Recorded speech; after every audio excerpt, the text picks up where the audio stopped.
Alright, so for everyone watching this, I'm sure that you've seen clips from this game before. It spawned countless memes. The DNA of the soul.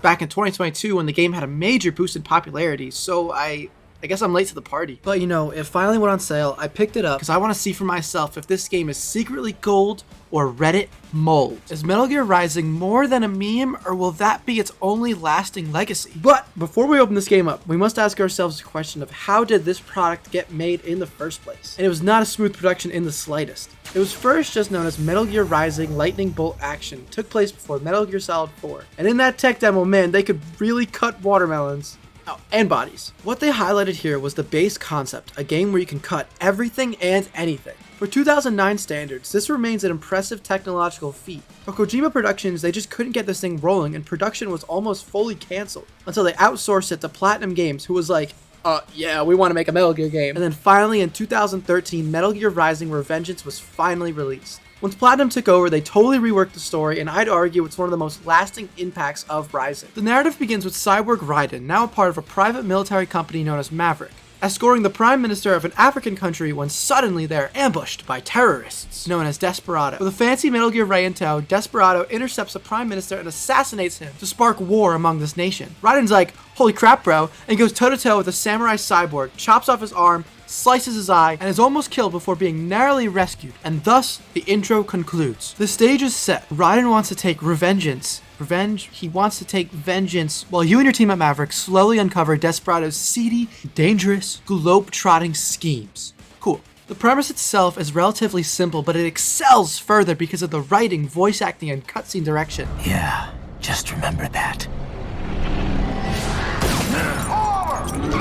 Metal Gear Solid as a franchise has always leaned heavily into these cinematics. In Metal Gear Solid 4, I think there's like 20-minute cutscenes. You know, it's more of a playable movie, and same with Solid 1. But those are stealth games, tactical espionage action, if you will. Even though they switched to lightning bolt action, going from a slow pace to a very fast pace, Rising retains that core identity of the franchise, but maybe not as egregious as the 20-minute cutscenes. As for the characters, they're freaking awesome, dude. The writing brings their ideals and motives to life so vividly in that short time we know them before Raiden whoops! And the best character is definitely Raiden. He grapples with his own morals and reasons for fighting as the game goes on. The humor is something that initially took me off guard. Adios, amigos. ¿Viste? Qué raro, ¿eh? Hay que hacer que no lo vimos. Vámonos ya. But luckily it remains funny without really sacrificing its more serious moments, and overall the tone is pretty consistent throughout. Most of the time. Played college ball, you know. That's a cushy Ivy League school. And I will get to that guy later, but for now, let's divert our attention back to the writing. Throughout the game, there's these over-the-top action set pieces that really strengthen the fun that the narrative is having. I mean, you're cutting Metal Gears in half, parkouring across missiles. The game likes to have fun and doesn't take itself super seriously all the time, which in turn makes a much more enjoyable experience for the player. Without context, I get how these scenes can be seen as cheap, lazy action akin to Marvel movies. But Rising knows when to draw the curtains and focus that spotlight back to our protagonist and his main character arc, asking us why he fights. About halfway into the game, Raiden's quest takes a sharp turn once arriving in Denver. He defects from Maverick to pursue World Marshal Headquarters himself, the company secretly funding Desperado. Desperado is then found out to be harvesting brains from kids and turning them into military cyborgs, akin to Raiden's past as a child soldier. So now it's up to you to slice through all that stands in your way, and that slicing and dicing is oh so satisficing. In that gameplay, it puts you on a power trip. It's what makes Rising so special. Raiden has light attacks, heavy attacks, a parry, and a dodge. It's pretty simple. Pressing light and heavy gives you different combos, you know, basic action game stuff, until you press L2. This puts you in the blade mode, where you can slice literally anything, including their individual limbs. Slicing an enemy's weak point once they're dead, and then pressing B activates the Zandatsu, where you take its life as well as taking its life. This constitutes a full heal for Raiden, and it defines the gameplay loop. The enemies standing in your way are pretty diverse. There's these gorilla types that have these stupid magnetic drop kicks that take out half their health, sword enemies, gun enemies, Metal Gears, Surskit, the Pokemon, and a lot more to keep the gameplay consistently fresh. Combat overall feels buttery smooth, and you're rewarded with a higher rank for going after all available combat encounters. I feel encouraged further to seek out these optional enemy encounters because you constantly just want to fight. When you're not fighting, there's a good amount to explore with a lot of hidden collectibles for concept art and optional VR challenge missions. Inside and outside of combat, Rising retains a very nice variety, but the crown jewel of combat. Mixing exciting and challenging gameplay with the great writing are these boss fights.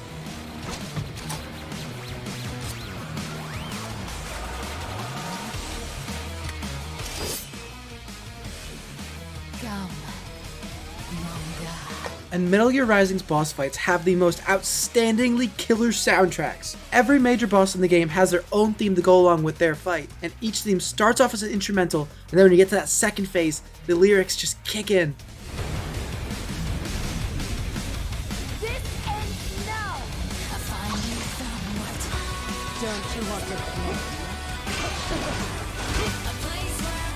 Humans can't handle this level of rock and roll! Boss fights is probably what this game is most known for nowadays, especially with the soundtracks. And the music is made to sync up so perfectly even until the very end.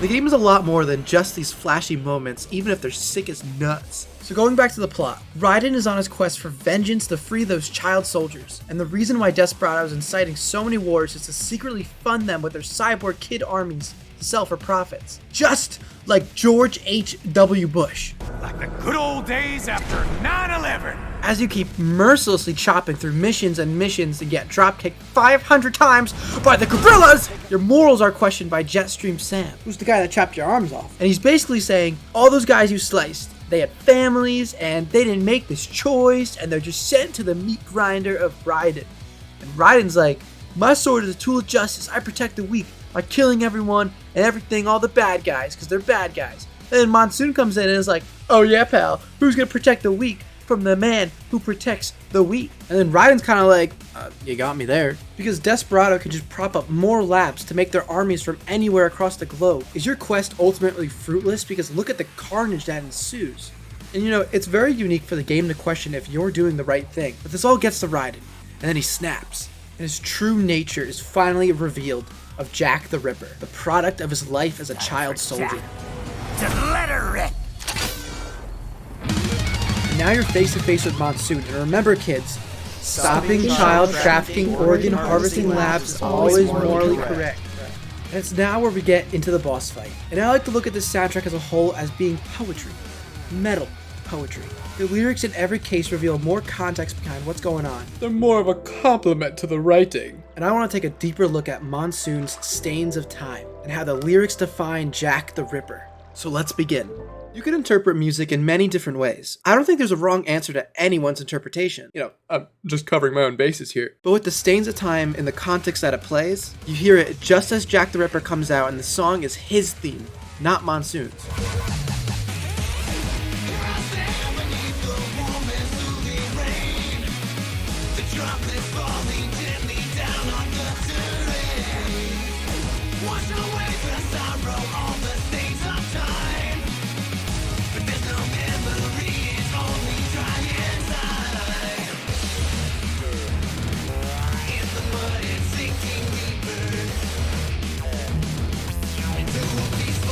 What those lines just told us was the story of Raiden's life after the guns of the Patriots. He's hoping to look past the sorrows and the horrors of war as just stains, eventually being washed away by time. The rain causes mud, and Raiden was trying to sink deeper back into his peaceful life. Raiden has a wife, Rosemary, and a child, who are hiding in New Zealand during the events of this game. But just like Monsoon reawakened inside of him,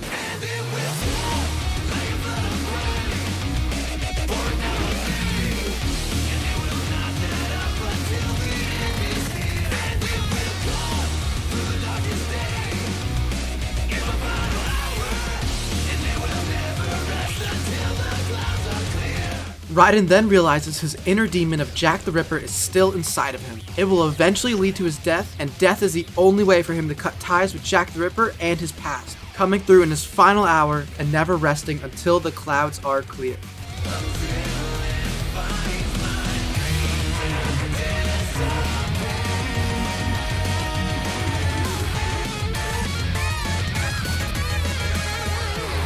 What this song reveals is tragic. Raiden wants to let go of his past, and he was for a time, but the events of Desperado solidified in his mind that Jack the Ripper is a persona he can never part with. It will always come back and only leave him at death.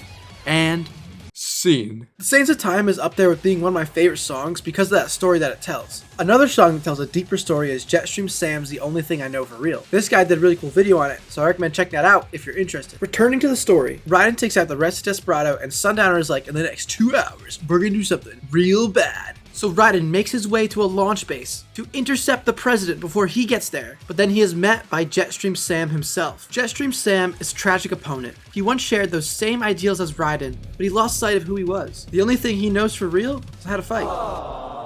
So you promptly kick his ass and through the power of science fiction launch yourself to Pakistan, where the President of the United States was on his way to negotiate peace talks amidst the unstable nation. But then, the Senator of Colorado, Stephen Armstrong, who funded everything with Desperado, was waiting to secretly assassinate the President with a Metal Gear Excelsius and frame it as a terrorist attack, and incite a war on the scale of a World War III. Armstrong is trying to use war as a business to get capital and get elected, and thus, the finale of Metal Gear Rising begins. You must put an end to Armstrong and his nefarious schemes before he starts the war and purges the weak. There's a million reasons for why Armstrong himself got so popular, and a grand majority of that is due to his dialogue. He's a cold-blooded American who could have went pro if he didn't join the Navy, and everything leading up to his fight is packed with humor and his substantial presence. I mean, the fight opens up with 10 minutes of him kicking your ass. Armstrong shouts his ideals while grinding you to a pulp, and then his true plan comes forth. He wants to build an America ruled by the strong, with no room for the weak. His America will be ruled by true freedom, where every man is free to think for themselves. Not for American pride, not for oil, but true freedom, where the strong will thrive and the weak will be purged. And then Raiden admits he was wrong about Armstrong, and the game concludes with a happy resolution.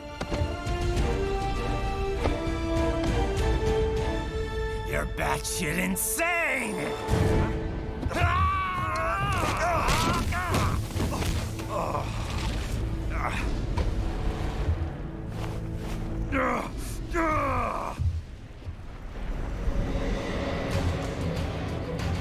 Through pure genius, Metal Gear Rising can juggle the tone masterfully, and at the end of all this fighting, one thing is made clear.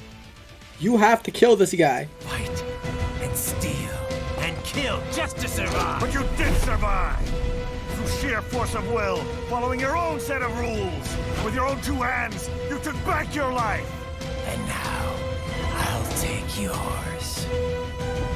The fight itself has Raiden abandoning his ideals that he began the game with, how he fought for justice and to protect the weak, because sometimes that isn't possible to uphold. With Sam's sword in hand, the real battle begins. The final theme is titled, It Has to Be This Way, with lyrics showing the similarities between Armstrong and Raiden, and how strongly they each believe in their own ideals.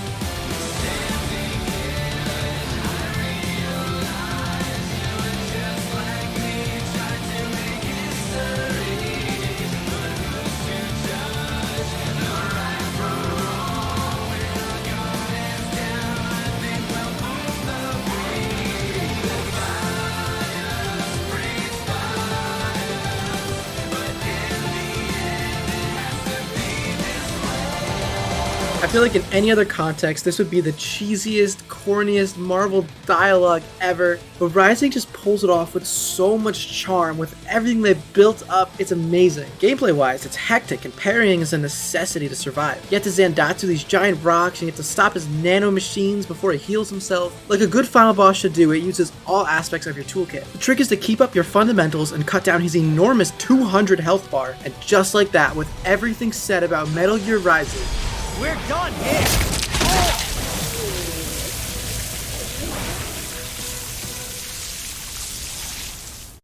So how does Metal Gear Rising conclude? Armstrong says he passed his ideals on to Jack. Before having his heart explode, all the good guys get a satisfying end, the child soldiers are saved, and with all of Desperado sliced up, Raiden continues his own war, bringing justice across the world. Roll credits. I think Metal Gear Rising is a masterpiece, but it's been 11 years. What's next for the series? Yeah, probably nothing. I mean, it's a miracle Rising was even finished to begin with. And then 2 years after its release, Metal Gear Solid 5 was released, bookending the Solid series, and Konami, the company that owns the franchise, parted ways with the creator Kojima on bad terms. The only game made without any of Kojima's involvement is objectively the worst one, which is Ark Survival Zombie Defense Force. It sucks. Until Konami threw in the towel and said, yep, no more video games, we only make slot machines now, locking all of their beloved franchises in a comically oversized cage, and that's it. I think it's for the best that we'll never see a sequel to Rising, and Raiden's story is left ambiguous. With this being the last game in the timeline of the Metal Gear, it went out on a pretty high note, all things considered, with Rising and the Guns of the Patriots. Well, that's finally all over. Whoever wants to hop into my Among Us game, I gotta go get some footage for the next video. The code is right here, and it's also posted in the Among Us channel. Subscribe, like, comment, subscribe, like, comment. You know, I'm sick of making videos on baby games, but those are the only ones that perform well. I guess the next video is on Fortnite. You know what? Frick this! I need another brown bottle. Well, if it isn't my simply geometrically shaped friends, I hate for you guys to see me like this. What is that? You have something for me? Oh my goodness, Metal Gear Rising for Xbox? Wow, Among Us, this is just wow, but I just don't have an Xbox 360? Fall Guys, all you guys are just too kind. Thank you guys. I really needed this. How about we get this thing going then, huh?